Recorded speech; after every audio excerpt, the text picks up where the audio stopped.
ইব্রাহিম আলাইহিস সালাম আল্লাহর ঘর কাবা পুনরায় নির্মাণ করে আল্লাহ তাআলার কাছে কতগুলো দোয়া করছিলেন।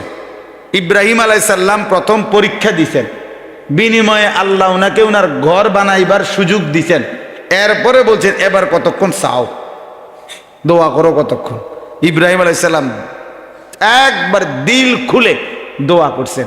দোয়া করতে করতে যখন দেখছেন যে আল্লাহ তাআলার মহব্বতে আল্লাহ বলছে দোয়া করো, চাও, তো ইব্রাহিম আলাইহিস সালাম চাইতে চাইতে অনেক কিছু চাইছেন, সর্বশেষ আখিরি নবী সাল্লাল্লাহু আলাইহি সাল্লামকেও চাইয়া নিয়ে আনিছেন।